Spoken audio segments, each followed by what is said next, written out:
There are two things which determine the success or failure of any type of writing or storytelling. Those two things are idea and execution. If you don't have a great idea to begin with, if you don't have something interesting and cool, something unique, something you're truly passionate about, then everything you do from that step forward will ultimately fail. Ideas, like the foundation of a house, are something that determines the stability of any project that you undertake. But an idea by itself is worth nothing. Ideas basically never turn out the way that we envision them in our heads. This is where the concept of execution comes in. Execution is everything that we do with any idea we have about anything, when we bring it from being something from our imagination into being something that becomes a part of tangible reality in the real world. Today, as we talk about the new anime Vampire Dormitory, please keep in mind the ideas of idea and execution, because I think it's going to play a really big role in a lot of what I'm going to be saying. Hey everybody, I'm Katallina, and thanks so much for coming to chat about this show with me. I wanted to start with that opening because my feelings on Vampire Dormitory are incredibly mixed, because there was a lot that I thought that it got really right and that I really liked, but there were also some things which I feel it totally got wrong, at least for me, and that left me with some incredibly mixed feelings. I'm not somebody who's ever gonna mince words with you guys when I like or dislike something that I'm talking about, so buckle up because this is going to be a bumpy ride. First, let's start with talking about something that I can say with absolute confidence that I did like positively though, and that is both the music design and the artwork. The music was just lovely and suited the overall tone of the show really well, in my opinion. I don't have a lot to say about it. It did its job in that it suited the aspects of the episode where it was present, but it didn't take over the episode or do anything where it went to the front. As far as the art design, it's when I see art like this that I go, oh man, now I know why it is that I end up missing shoujo as opposed to shonen in anime. And that's not meant as any kind of slam against shonen anime, because a lot of my favorite series actually fall under the shonen categorization. More so, it's that the art style between the two different sectors of anime are often so vastly different and convey such different emotions to each other that it's really important to understand why these two categorizations exist because of how distinct each is. There's just such a idealistic and romanticized feel to the overall structure and design of the art in the show, and I think that it works really well with the kind of story that these guys are trying to tell. And I'm so glad that the art works so well for this and that it focuses in with such intent, because there are a lot of other areas here, unfortunately, at least within this first episode for me, where that did fall flat, or where the messaging and the ideas being contained therein were often sort of muddled. But anyway, I'm getting more ahead of myself than I should be. However, let's just rip this darn bandage off. Let's get right to the heart of the matter, and let's start talking about the things that I found when I was watching this that did not sit right, so that then we can move on and talk about the things that I think did work really well, because I don't want anyone to think when I'm talking about the more negative aspects that I saw in this that I'm saying that the show is trash, that I didn't like it, that it shouldn't exist, anything like that, because that couldn't be further from the truth. This is actually one of my most anticipated series of the season, so for me to be coming out and saying stuff like this is something that is really squeezing at my heart as I say it, and I really hope that this show can find its footing and that it can actually tell a really good story, because I do think there are things here within this episode that show us that there is the potential there for that to happen. I just think that it's kind of fumbling over a few things that may or may not be its fault. Anyway, I'm rambling, so let's get on with this and get to the real meat of this issue. I'm not sure how many of you actually have watched any of my other work, but if you guys watched my first video for An Archdemon's Dilemma, you'll probably note that one of the things I kind of sang its praises for is its use of a practice called in media res, where a story starts ahead and then goes back to show us how it got to the point where it started at. In that show, I really liked how they did that, and I liked how they used that, but they did something with this show that did not work for me in that regard. And that is, as the opening credits for Vampire Dormitory roll, what we actually see is a shot-by-shot sequence of our lead character, Mito, getting ready to jump off of a bridge and end her life. We don't actually get any context, any emotional clarity on what's going on inside of her head or anything else. We are just shown this as though this is happening and this is how it is. And for me, this was really hard to watch because I'm somebody who gets really, really angry at the idea of suicide. I'm not somebody who gets sad and weepy. I get pissed. I just think it's something that really makes me mad because so often there are things that could have been done to make someone's life better, or there are people at home who genuinely care about somebody, and this tragic, horrible thing is an act of miscommunication or like disappointment and the misunderstood needs and wants of different people. And it's just heartbreaking. Now, I'm not somebody who's going to sit here and be like, this should never be used in fiction. And my argument isn't necessarily that it should or shouldn't have been used here. My argument is that the way it was used here is to create something that's known as an unreliable narrator. And when they went back to show us Mito's existence, when they went back to show how Mito's day had been and what her life has been like, they probably thought that they were going to be able to basically do what I've referred to as a save the cat moment, building sympathy for her. But the problem is, for me, that didn't work because I was already immediately so angry both at her and on her behalf that she had been put into a situation where she felt that the only thing she could do is create a permanent solution to what was probably a temporary problem, that I had a really hard time connecting with what was going on up until this point. Because in making it so that I had to connect with her by seeing the stuff that she had gone through or done to lead to this point where she decided that she should end her life, which in the sequence it looks like she's planning to deliberately attempt to do this, and that this has been something she's had in mind for a while.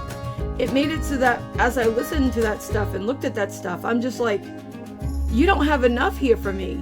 I'm not buying this. And I kept pausing the episode and walking away and listening to music or doing other stuff because I just really hate this theme. It's one of my personal pet peeves. And I'll tell you right now, sometimes I watch episodes of things and they just disappear like smoke and it's like they're gone. No. This episode of this show took me 2.5 hours to get through because of how much I ended up pausing it, thinking about stuff, walking away, coming back. It was brutal. So I will tell you just up front, that did not work for me. So that was strike one. And we'll come back and talk about this more when we talk a bit later in this video, because there were aspects about this that we find out later in the show which altered how I felt, but I felt that the writers had deceived me, and I do not like that. The next thing that happened and that really drew my attention is that as this is a story about mistaken identities, we really have to have a discussion about whether, when it comes to doing this in a form of gender, whether this can even still be done properly in 2024. Historically, the concept of mistaken identities in fiction can trace its way back to the Shakespearean play Twelfth Night. And we really have to think about how does that really fit in a culture and a world where we are trying to push forward the idea that gender is malleable and that it is not that you are born as something, but that you choose to become something instead. Back in the day when Shakespeare was doing his work, the idea of somebody being the opposite gender or sex was something that was inconceivable and that was seen as either tragic, horrifying, or comedic, because in those days people didn't believe that it was real. But we do believe that is real nowadays. We do believe that that is a common turn of fact. So it doesn't really hit the same way that it would have. Even if we take a look at this and we compare it to something more modern in anime, like Ouran High School Host Club, that still hits different than this does because of the time period that it was released in and the fact that it was released pre to like 2013-14 when these ideas started to be very heavily explored within mainstream society. Now, I don't want to be the arbiter of can this be in a show.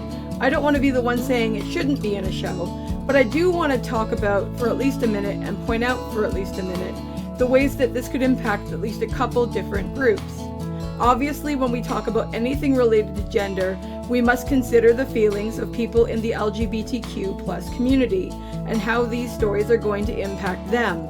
I especially want to touch on this here because the way that this story actually structured its ending, not just its beginning, was something that could, for some people, be very uncomfortable.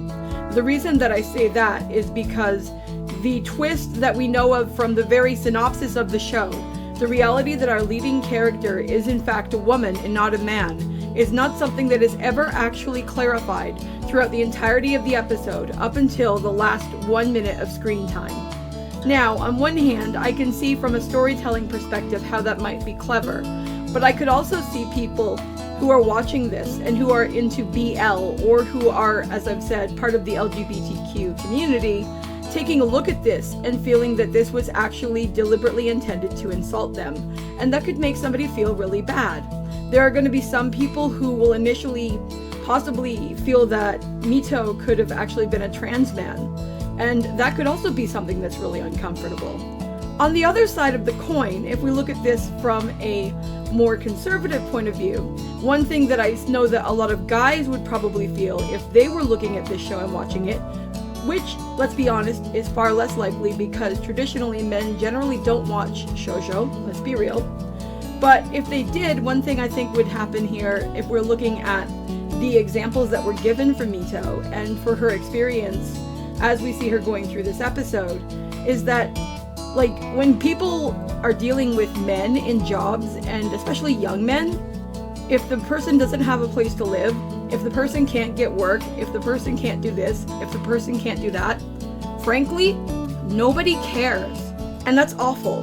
And the fact that this story actually had the gall to take that reality and to use it for comedic effect was really uncomfortable.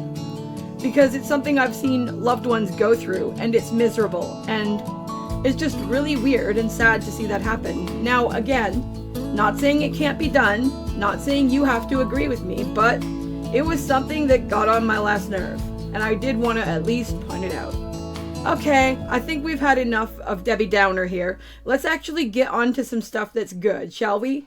The first thing that I think the show got really right, and that I actually liked, the turning point that started getting me to get back into the story and get out of my head and the various perceptions I could imagine people having, was when we were actually watching Luca interact with his mentor or butler or whoever that hot blonde guy is that we see when they are at the cafe. And when he is explaining to Luca that Mito, whom they think is a guy, just needs to experience being loved in order for their blood to improve. And I thought that that was really funny and really clumsy, and it brings up the idea that the vampires and their society may very well have a different perspective on what love means than what Mito would have, if Mito even has any real opinion or idea of what love means rather than what it doesn't, given the experiences that we've seen her having with the fact that her relatives didn't want her, her house burned down, her parents died in a fire. I mean, she's been through some stuff. Also, while I'm on that topic, I wanted to point out that the idea of a person who is going to become the thrall of a vampire having the experience of having lost her parents in a fire is possibly very interesting symbolism, because in many versions of vampire lore and myth, vampires actually fear flames. I can't say that that will be true here, but given my history with the subject and how much I've extensively read and researched within it, it was something that immediately caught my attention and that I did want to point out. But I mean, the other thing that's really a challenge with the idea of Luca finding a way to actually love Mito is that, first off, Luca, as it stands right now, can't love Mito, and I'll tell you exactly why. The reason that Luca can't love Mito right now is because since Mito has to hide who she is, first off because she's probably been doing that all along to protect herself, and second off because by the end of the episode we find out that Luca cannot or does not want to consume the blood of a woman, and he already has, and now that Mito has this opportunity to stay at the storm, to be warm, to be dry, I'm assuming to have access to her own food, etc., she isn't going to want to give that up, which means that being able to get to the truth could potentially be very difficult. Furthermore, it would be almost impossible for Luca to properly love Mito because Mito isn't actually a person to Luca. Mito is food. Do you love your Big Mac, your large order of fries, your Coke? Didn't think so. You love eating them, but they have no sentience to you. So it's going to be interesting to see whether we'll actually get enough of a genuine connection between the two for any kind of love that could happen between them to be viable. I'm not saying it can't happen. I'm a big fan of vampire romance, which is what brought me here in the first place. But given what we're seeing so far, it's definitely something that's in question. Adding to the interesting and original concepts going on here, on top of the stuff I talked about with vampires and love, we actually get a lot of interesting glimpses into possible vampire lore for this world. It looks like something has happened or is happening to the leader of the vampires, and that person wants Luca to take their place. This is a very odd and interesting phenomenon because traditionally vampires are viewed to be immortal, and in most vampire lore and myth, it's more common to see an elder trying to maintain control and leadership of the people underneath of him or her, rather than trying to pass some kind of leadership down. The only situation I can think of where vampires do something like that is actually with a subsection of them inside of like Vampire the Masquerade called the Salubri, who actually have the young vampire that has been created actually consume their sire. I hope we're not going to go quite that weird because that would not fit within like the shoujo formula artistically. But I wonder what has actually happened to this dude, whether this is a normal part of their culture and evolution, or whether something else is going on behind the scenes. I also think that it's interesting that we saw a quick glimpse of the idea that in order to, I don't know whether it was to fully be or to lead the vampires, that the vampire in question must find their actual mate. And I was wondering whether we were going to get something like this tied in, and what it's going to actually mean for our story. Is there something going on with Luca's past that we don't know about? Is there some reason that he is like uninterested or afraid in actually finding somebody who would possibly meet that criteria? Is Luca gay? I mean, who knows? It's possible. It's really up in the air at this point. We don't know enough about the character to really have proper speculation, but it's something I wanted to point out and that I wanted to at least give a nod to, because it's going to be something that's probably going to be popping up throughout the season as we learn more, and I wanted to make sure that we at least started to think about and discuss it here. One thing I have to admit is that I actually did feel a lot better once at the end of the episode we see Mito take off the wig and we see what she actually looks like and what's actually going on. Because up until that point, I figured that she was just a bit of a tomboy, and I thought the fact that they kept referring to her as a guy, regardless of who was speaking, and because we didn't really fully get inside of her head, we never got to see her refer to herself as a woman until the end of the episode. I think that helped clear things up a bit for me, because up until that point, I just thought it was really weird, and I thought it was almost like a misreferencing on the summary of the show, which I thought was really annoying.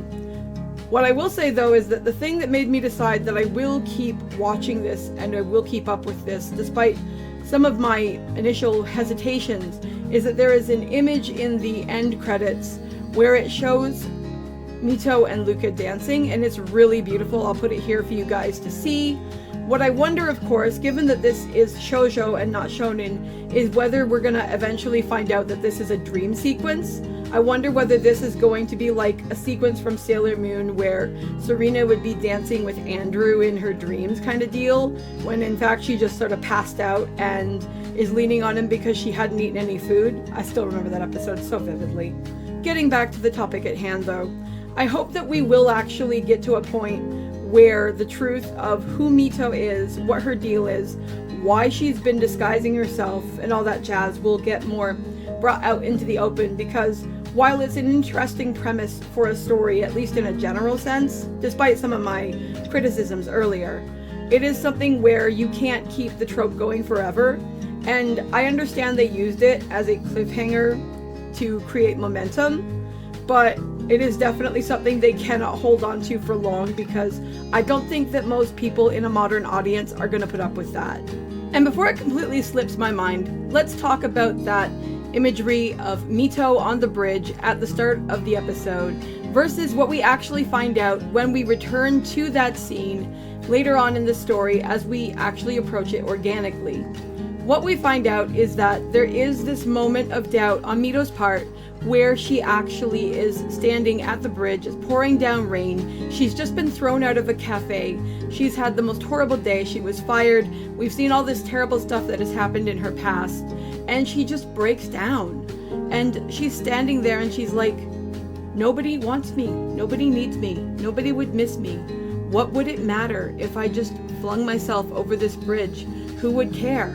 And I mean, when somebody is standing there and is thinking and is feeling like that, I can certainly understand that there is pain. And it was this. It wasn't just seeing the stuff that had happened to her, and it most definitely wasn't that opening sequence that made me really feel for this character, and that made me really hunger to see this person actually find something real and true and good and happy. But it did still kind of tick me off that she actually reached the point of having these thoughts while standing on the other side of a bridge with the rail at her back and death at her front. I mean, I can tell you from personal experience that when somebody is going through something where they feel like that, it doesn't take getting to a point where you're standing on a bridge, one gust of wind away from throwing your life down the toilet, to actually have those thoughts. I understand that it was probably intended for dramatic use, and I get that. I mean, it's a story, so things are going to be amped up more than they would be in the real world. But I'm at least relieved to see that once we actually had her thoughts and we actually had full context, it was very different from how it appeared in the opening. And the fact that she doesn't jump, she loses her balance as she is actually reaching the realization that she needs to get back up, that she needs to stand up, that she needs to keep going no matter how bad it is. And that it's in that moment that she falls. That was when I actually felt a real, true, and emotional connection with her. That was when I went, yep, you have a story that I want to hear. And I really care about what happens to you. And I think that's a really important thing to consider. Last up, I want to talk for a minute about the dude that we see in the end credits who is on the motorbike. Who are you, sir? Because you immediately have my interest. I can think of so many different ways that this character could go, and he is definitely a mystery that I will be pondering during the next week. Is he going to turn out to be another vampire where possibly Luca has a rival for leadership or something of that nature? Did the vampire that we saw talking to Luca maybe have like an illegitimate son or an illegitimate heir? Is this a human who is following vampires either as somebody who is studying like in secret, or possibly maybe some kind of like Van Helsing kind of deal with some kind of like anti-vampire organization? That could be interesting. Is it somebody who is of a different species? Are we going to have a Twilight situation where this guy, maybe instead of being a vampire, is going to turn out to be like a werewolf like Jacob? There are so many possibilities, and I'm really glad they showed this because, again, it took my mood kind of off of some of the stuff that had me annoyed in the first half and got me much more interested in speculating about possible things that could be happening in the future. Anyway, if you made it to the end, thank you so much, because I know some of that first stuff was so damn depressing and so downer, but I had to be honest and I wanted to give my real and true thoughts. Anyway, I will see you guys in the next video. We'll definitely be watching more of this next Sunday when it releases. I hope that you're all having a great day, and I will see you around. Bye!